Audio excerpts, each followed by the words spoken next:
All right, bro. What are you getting done today, man? I'm just gonna get a drop fade. Okay, drop fade. It's been a while since I did the C cut, so I'm gonna keep the C cut. Keep the C cup. Okay. And then the top. How low you want to do the top? 1.5 open. 1.5. Okay. Yeah. All right, bro. Let's do it, man. And then the beard, you cleaning it up? Yeah, 2 on the beard. We're keeping Okay. the goatee. Okay, cool. Stash 1. Okay. Yeah, we're good. All right, bro. You sound like you a barber, bro. You a barber? Yeah. Oh, okay.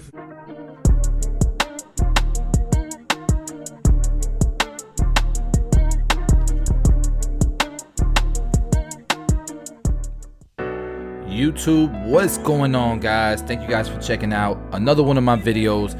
Today we're going to be going 1.5 open with the grain, making sure we're following the hair growth pattern and take into consideration his corners look a little bit lighter than the rest of the top, so we're just gonna kind of float above once we get into the corners. Now you want to make sure you're going to the hair growth pattern, because if not, you can patch them, you can leave them with what looks like a much lighter spot, and so that's why it was important before I started to comb the hair out thoroughly, so we had a nice canvas to cut. So now we're gonna go ahead and start the initial guideline. And you heard in the video he wanted a low drop fade, and he typically cuts his own hair. I learned as I was conversating with him, so it makes sense why he said he usually doesn't get a C cut, but he wants it now, because it's much harder to do a low drop fade on yourself, especially with a C cup, especially when your C cup is a little light like his.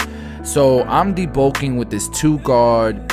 Since we used a 1.5 open with the grain, that's about a 3.5 or a 4 against the grain. And so I use that 2 open to kind of debulk, and now we'll start our process. So the bald line to the blade open, just like we do with every other cut, except each of these sections I'm not gonna spread out as much as I would on a regular fade. So I'm only gonna go up about a 1/2 inch with each of these sections, because I want to make sure I can keep the fade low. So now that we've done our blade open, we'll go ahead and start to blend out this bottom line. I'm going clipper all the way close and opening the lever little by little as we go up. And guys, just so as a reminder, if you're not a Tune 45 Academy member, I will be releasing a 45-minute to an hour-long version of this tutorial, obviously more detailed, and you'll be able to see more of this cut and the process it took to make it happen. So if you're not subscribed, you can subscribe at tune45academy.com.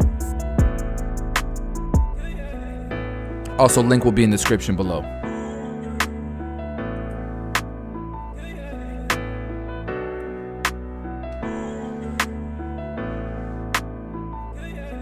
Alright, so at this point we're going to use our number 1 guard open, and instantly I noticed I was going to go up against some indents in that area. You can see right here where I'm using the clipper, it's staying dark. I used that 1 open and I'm cutting it, but it's staying dark in that area, and that's because he has indents there. So I got to be careful moving forward. So at this point we did the 1 open. Now we're doing our number 1 close, just beneath where we left off with that 1 open. Once we've completed that, we're gonna use our 1/2 guard halfway open, and then we're gonna open and close it as needed until this section is completely blended out.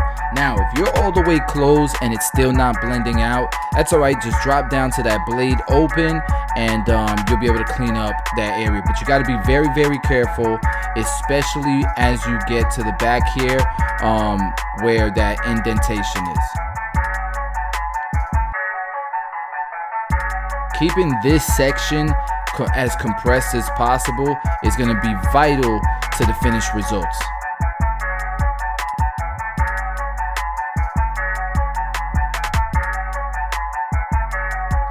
Like, this is where most of the blending is, because once you get above this to this 1.5 guard, that's where the hair stays dark. So making sure that it's nicely blended where you were with that 1/2 guard, again, is extremely important.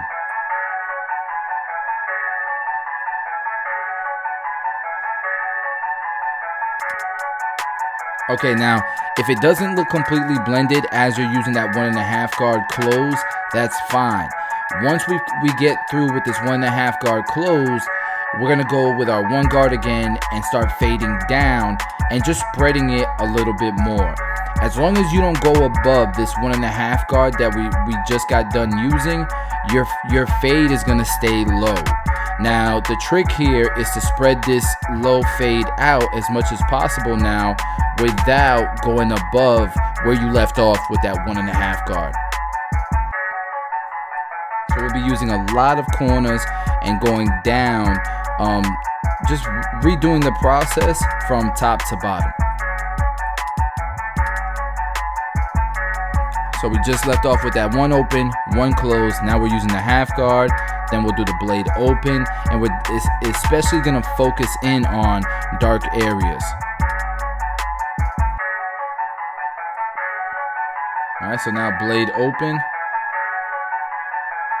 Notice in this indent area, I'm stretching the scalp out.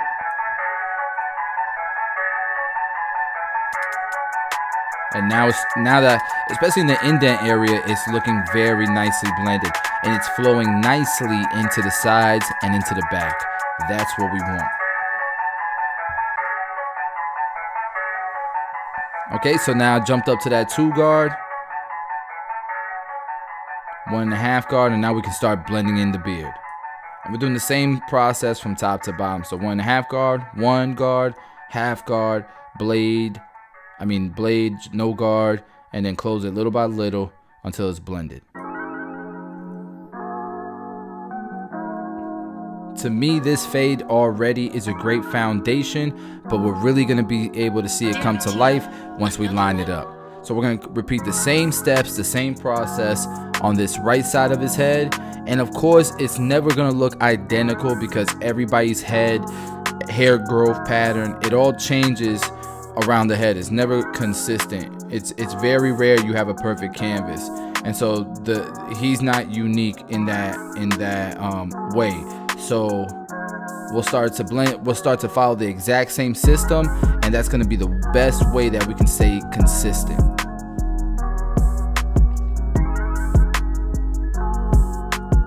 So for now, I'm just gonna shut up and let you guys follow along. Hopefully you listen to the first part of this video. Follow along with the color guide on the bottom left corner. Let's see if you were paying attention, and then I'll come back in a little bit.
Alright, so we got through the blend. We're going to go ahead and start fading this side out as well. Notice I started off with a number 2 on this side, just to debulk it just a tad bit.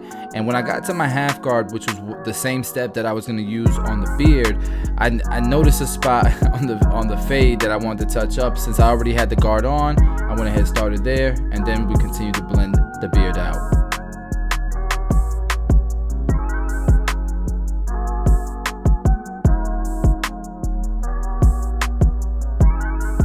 Alright, so let's go ahead and start the lineup. I'm going to keep it nice and natural while still being able to give him a nice sharp line. Now obviously at his C cup, it's not going to be as sharp as it could be, just because the hair density is not as dark as like the rest of his hair, right? But we still managed to give him a nice lineup. When we put the razor on him, it's going to be really clean as well. And then with a splash of enhancement, it's going to bring the cut to another level.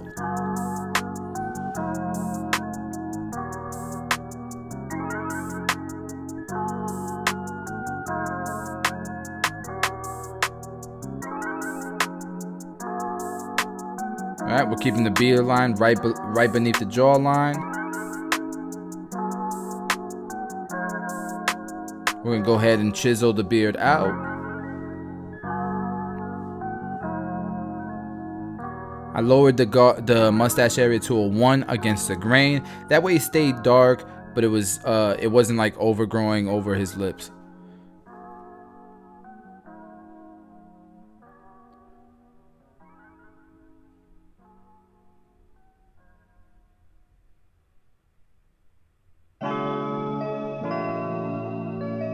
Damn it, Tito. Another one?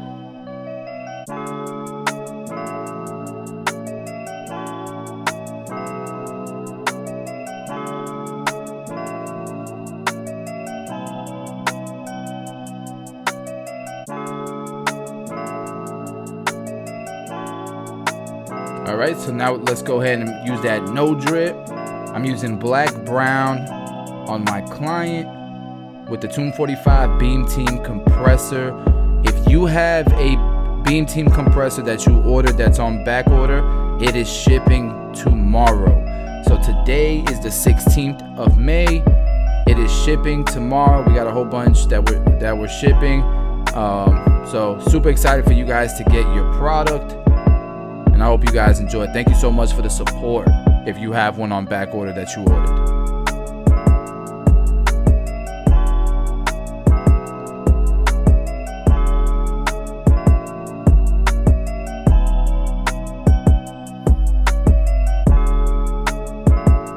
Alright, you guys can see I use a 245 triple cartridge razor to get some of those curls off of his hairline.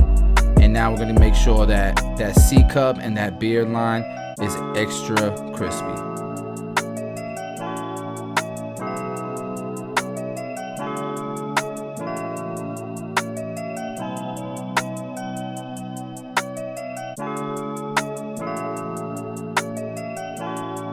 Man, I got these skeletons hitting so heavy, man. With I switched the rose gold FX plate and I put them on here. That thing's been hitting, bro.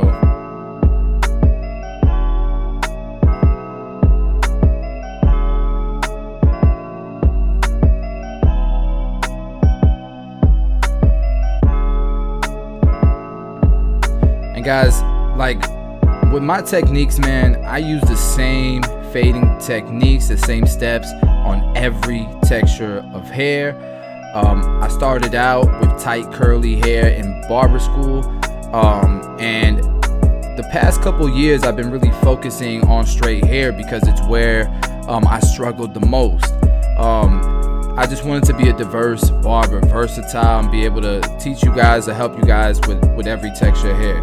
But I mean, I've been cutting this texture of hair since the beginning of my career, and here go a low fade, the beard line, the crispy lineup, about a wavelength. I hope you guys enjoyed this tutorial. Hope you guys learned something from it. If you didn't, it's all good. Maybe you will in the future ones, because we drop daily content on this channel. So make sure you subscribe, smash the like button, and I'll see you guys tomorrow.